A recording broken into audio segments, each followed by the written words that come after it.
성적서를 위조해 자동차 인증을 받은 폭스바겐의 32개 차종 8만 3천 대에 대해 인증 취소와 판매 정지 등 강력한 행정처분을 내렸습니다. 초저금리에 마땅한 투자처를 찾지 못한 시중 자금이 채권형 펀드로 몰리면서 투자자들이 채권형 펀드에 넣은 돈이 100조 원을 넘어섰습니다. 여름철 비수기에도 불구하고 대출이 급증하고 있습니다. 지난달 주요 은행의 주택담보대출 증가액은 4조 원을 넘어서면서 2010년 이후 7월 증가분으로 역대 최대 수준을 기록했습니다. 올해까지 전국 150곳에 전기차 급속 충전소가 설치됩니다. 또 전기차 이용자가 받는 아파트 4천 곳에는 완속 충전기 3만 기가 보급됩니다.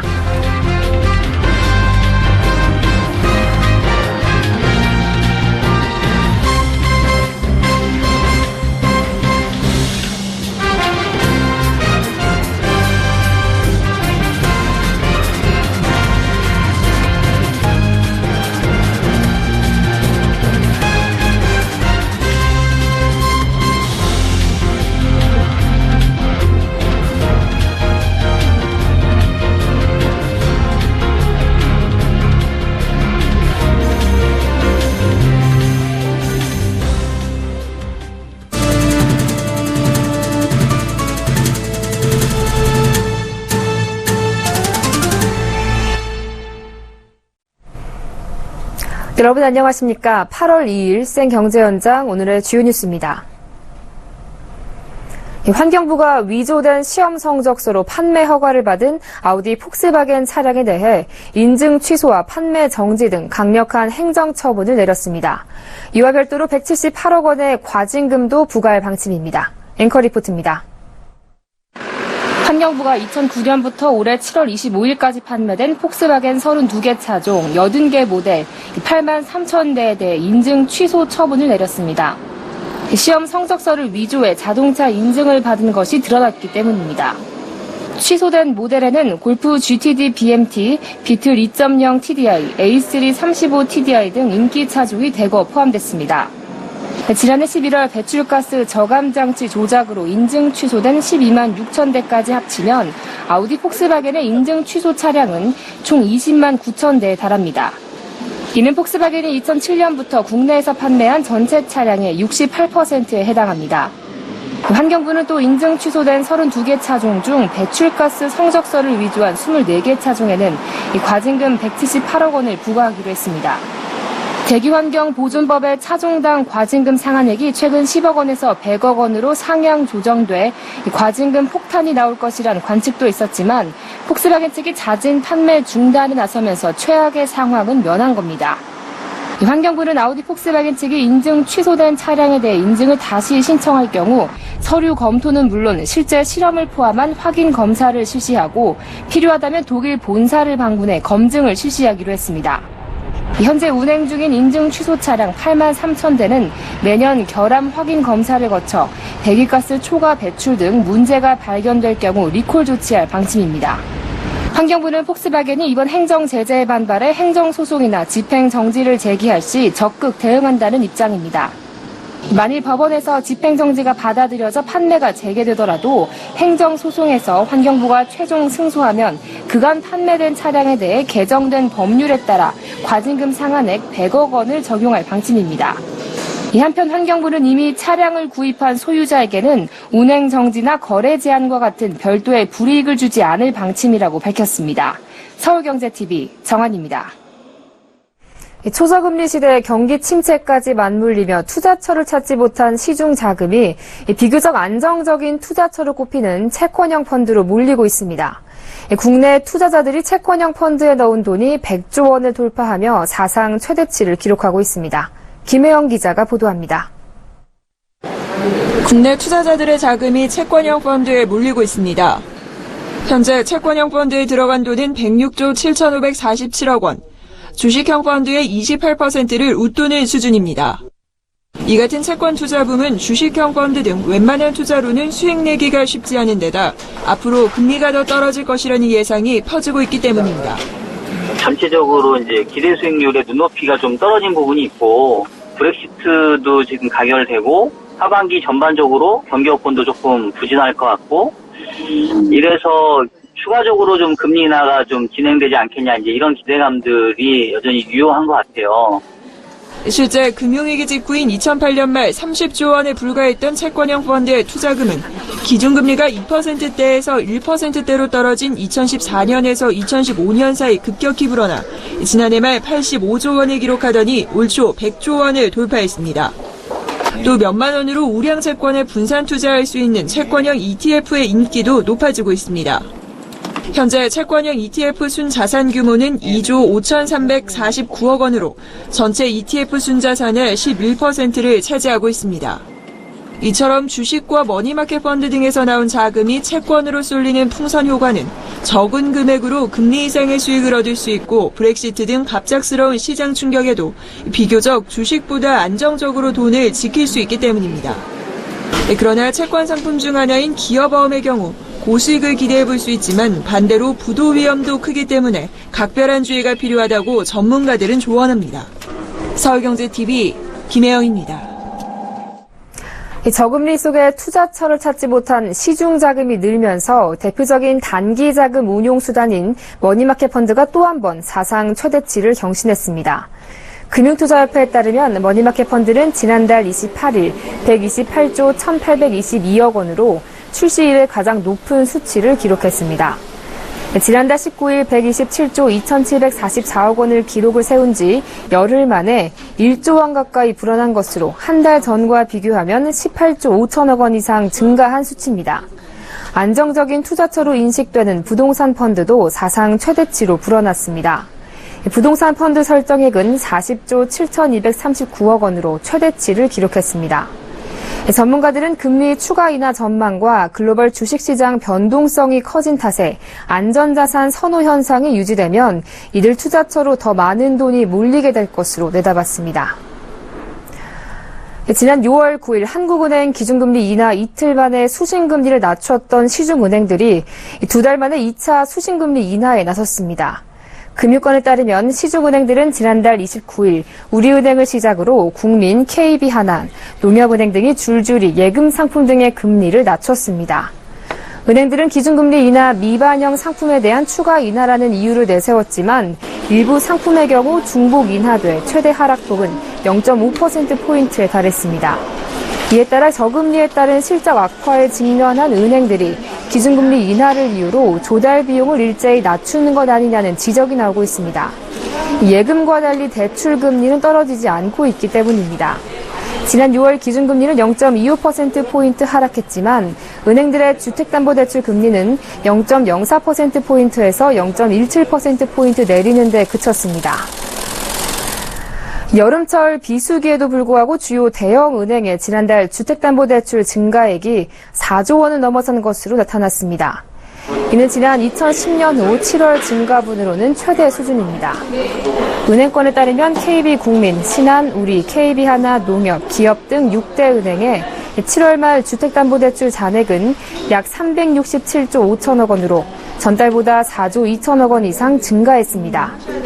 이 같은 대출 급증에는 주택 거래량 증가가 큰 영향을 미친 것으로 분석됩니다.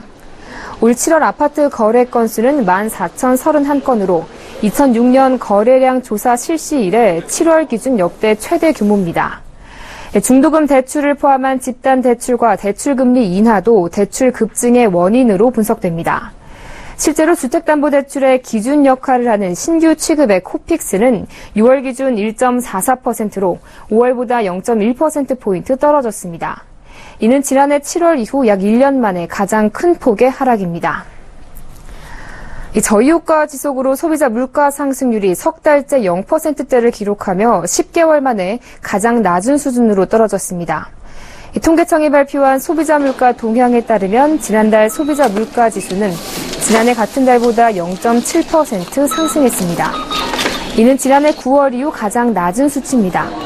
석유류의 가격이 1년 전보다 8.9%나 떨어지며 전체 물가를 0.38%포인트 끌어내렸고 농산물도 4% 하락해 전체 물가를 0.15%포인트 떨어뜨렸습니다. 반면 서비스 물가는 집세가 2.5% 오르는 등 1.9% 상승했습니다. 소비자들이 자주 사는 생선과 채소, 과실류 등의 물가인 신선식품 지수는 올 들어 4월까지 9%대의 고공행진을 했지만 지난달 0.4% 하락해 두 달째 마이너스를 기록했습니다. 전기, 수도, 가스 요금은 저유가로 지역 난방비와 도시가스 등이 내린 영향으로 3.9% 내렸습니다. 반면 전기료는 전년 동월 대비 7.2% 상승해 18년 만에 가장 높은 상승률을 보였습니다.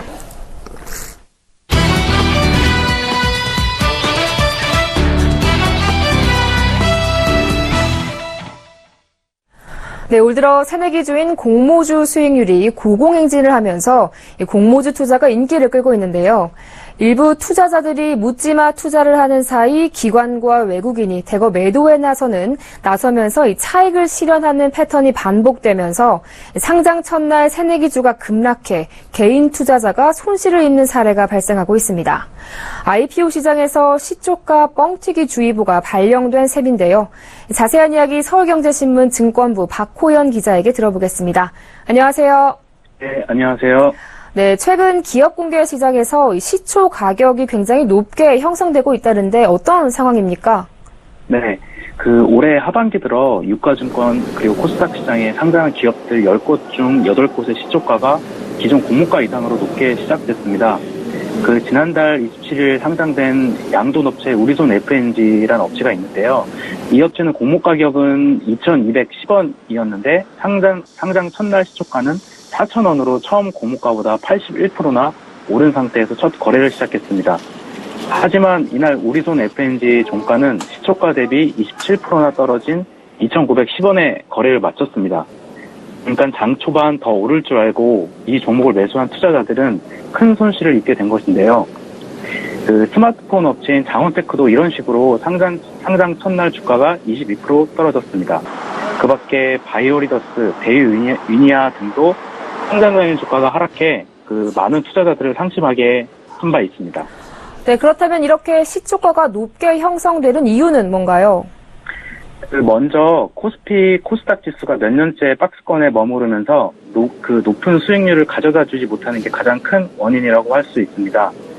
반면 올해 이제 상반기 해태제과식품을 보면은 이 업체 같은 경우는 상장하면서 일주일간 한 400% 이상 주가가 뛴 적이 있습니다. 또 상반기를 보면은 공모주의 공모가 대비 주가 상승률 평균을 내보면은 33%나 됩니다. 사정이 이렇자 공모주들이 상장 이후 시초가가 높게 형성된 뒤 계속 주가가 상승하는 걸 본 투자자들이 뇌동매매, 그러니까 너도 나도 따라하기 투자를 하면서 공모주 시초가가 더 높게 형성되는 사례가 많아진 겁니다. 네, 하지만 새내기주에서 상당수가 시초가가 높게 형성된 뒤에 급락을 해서 많은 투자자가 큰 손실을 보는 상황이 발생을 했는데요. 이들 종목들의 공통점은 무엇인가요? 일반적으로 상장 첫날 시초가가 높게 오르다가 장후반 급락하는 종목들을 보면 대부분 공모에 참여한 기관과 외국인들이 높은 시초가에 매물을 대거 던져 차익 실현에 나서는 공통점이 있습니다. 개인 투자자들은 기관과 외국인의 매물을 그대로 받으면서 손실을 보는 패턴을 보이고 있는 것입니다. 네, 이렇다 보니까 개인 투자자만 큰 손실을 보는 불공정한 게임이 아니냐라는 지적도 나오고 있거든요. 이 한국거래소의 대응은 없습니까? 증권가 일각에서는 신규 상장주들이 시초가 산정 방식에 문제점이 많다는 지적이 있습니다. 현재 시초가는 상장 기업의 거래 개시일 1시간 전부터 시가 단일가 방식으로 체결 가능성이 높은 가격을 접수받아 결정됩니다. 문제는 시초가 결정 범위가 공모가의 90%에서 200%라는 점입니다.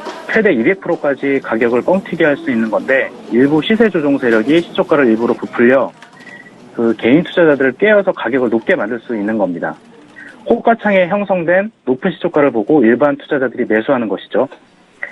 이에 한국거래소 측은 문제의 심각성을 인식하면서도 시세 조종 세력의 경우 항상 시장감시위원회에서 실시간으로 모니터링하면서 향후 감사와 심리 등 사후 조치를 계속 이제 하고 있다고 밝혔습니다. 네, 최근 IPO 시장에서 시초가 뻥튀기로 개인 투자자가 피해를 보는 상황이 발생하고 있는데요. 이와 관련해서 서울경제신문 증권부 박호연 기자 전화 연결해 알아봤습니다.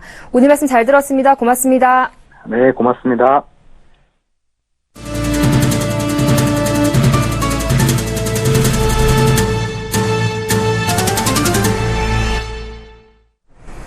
올해 말까지 서울과 제주를 중심으로 전국 150곳에 전기 자동차를 빠르게 충전할 수 있는 개방형 충전소가 설치됩니다.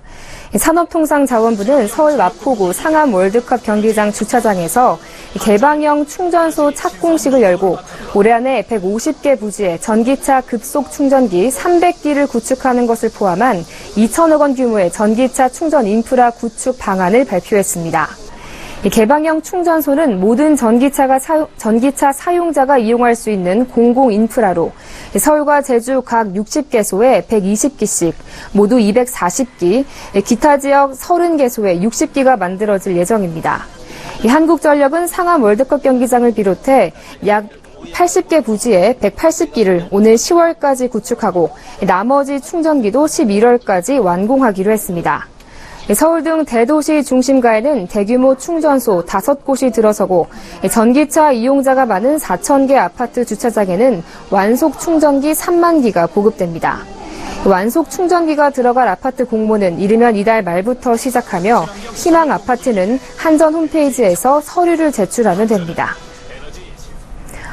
저축은행 사입돌 대출이 다음 달 출시됩니다. 지난 7월 5일 시중은행 사입돌 대출 상품이 출시된 데 이어 2달 만인데요. 서울보증보험과의 보험료율 조율을 마치고 은행보다 높은 대출 승인율의 고금리 대출자를 위한 대환대출 상품까지 따로 출시할 예정이어서 서민들의 생활자금 융통에 도움이 될 것으로 기대를 모으고 있습니다. 김성훈 기자가 보도합니다. 저축은행과 SGI 서울보증이 연계한 중금리 대출 상품 사입돌2가 오는 9월 5일 출시됩니다. 시중은행 상품에 비해 대출 문턱이 낮아졌고 표준형과 소액 간편형 두 가지로 출시돼 은행 사입돌 대출을 이용하기 어려운 고객들도 대출을 받을 수 있게 될 것으로 보입니다. 먼저 표준형 사입돌2 상품은 중저신용거래자를 대상으로 연평균 15에서 16% 금리로 판매될 예정입니다. 근로소득이 연 1,500만 원 이상이거나 사업연금소득 연 800만 원 이상이면 대출이 가능하고 대출 한도는 최대 2천만 원입니다. 소액 간편형 상품은 고금리 대출 이용자들이 저금리로 갈아탈 수 있는 대환대출 상품입니다. 대부분의 조건이 표준형과 같지만 소액 간편형 상품은 인터넷, 모바일 등 비대면 채널에서만 판매되고 최대 300만 원까지 대출받을 수 있도록 할 계획입니다. 일반 사입돌 대출과 소액 간편 사입돌 대출 투트랙 상품을 구성함으로써 다양한 고객의 수요를 충족해서 금리 단층 해소에 큰 역할을 할 것으로 기대하고 있습니다.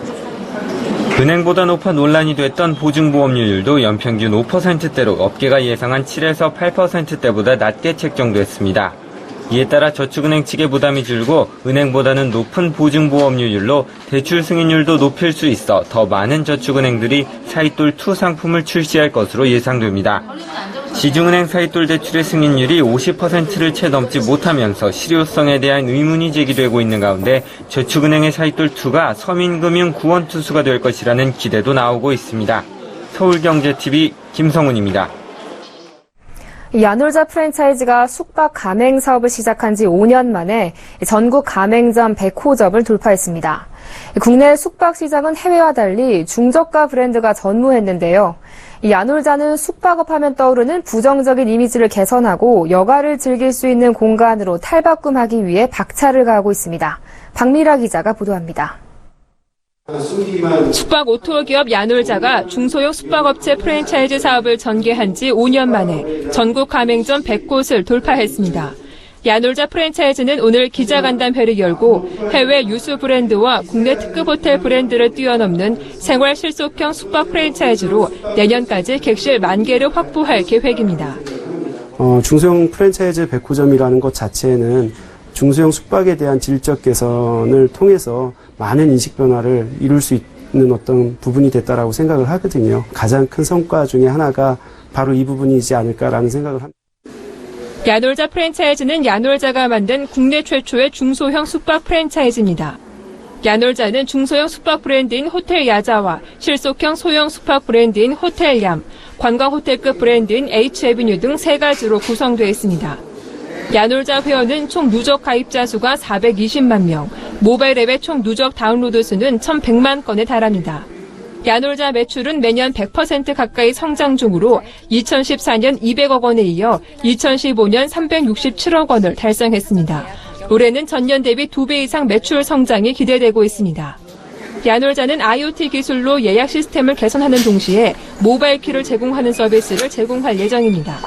또한 야놀자는 기존 러브호텔 이미지로 굳어진 국내 중소형 숙박의 이미지를 탈피한다는 전략입니다. 이를 위해 객실 내 성인용품과 성인방송 채널, 주차장 가림막을 없앴습니다. 놀이문화를 제공하는 공간 서비스 기업인 야놀자는 외국인 관광객 2천만 시대를 맞이해 중소형 숙박시장을 대표하는 브랜드로 성장하겠다는 포부를 밝혔습니다. 서울경제TV 박미라입니다. 금융권에서 은행은 증권사 등 다른 업종에 비해 자금 운용을 가장 보수적으로 하는 것으로 알려졌는데요. 최근 기업은행은 이러한 인식을 깨고 영화나 드라마 등 문화 콘텐츠에 과감히 투자해 연이은 대박을 치고 있습니다. 보도에 정은규 기자입니다. 영화 인천 상륙작전이 개봉 일주일도 채 안 돼 관객 300만 돌파를 코앞에 뒀습니다. 이 영화에서는 인천 상륙작전 당시 숨은 공로자였던 해군 첩보부대의 활약상이 그려집니다. 흥행 가도를 달리고 있는 이 영화 밖에는 또 다른 숨은 공로자가 있습니다. 바로 인천 상륙작전의 투자자로 나선 기업은행입니다. 총 36억 원을 투자했는데 흥행이 계속될 경우 기업은행은 짭짤한 수익금도 기대해볼 수 있게 됐습니다. 기업은행은 지난 2013년 7월에 국내 금융권 최초로 문화 콘텐츠 금융부를 만들어 영화나 드라마 등에 적극적인 투자를 해오고 있습니다. 그동안의 투자를 수익률로 따져봤을 때 기업은행의 성과는 놀랍습니다. 역대 최고 수익률은 지난해 1,000만 관객을 기록한 영화 베테랑인데 기업은행의 수익률은 244%에 달합니다. 그 외에도 영화 수상한 그녀가 200%가 넘는 수익률을 기록했고 관상과 명량의 수익률도 각각 140%와 118%를 기록했습니다. 국제시장과 연평해전의 수익률도 90% 안팎 수준입니다. 이 중 수익률 상위 5편의 영화를 기준으로 평균을 내보면 165%에 달합니다. 또 최근 개봉한 영화 부산행도 기업은행이 투자했는데 올해 첫 1,000만 관객 영화로 점쳐지고 있어 또 한 번의 투자 대박이 예상됩니다. 서울경제TV 정홍규입니다. CJCGV는 자회사 CJ4D플렉스가 미국 리갈시네마와 4DX 확산을 위한 전략적 협약을 맺었다고 밝혔습니다.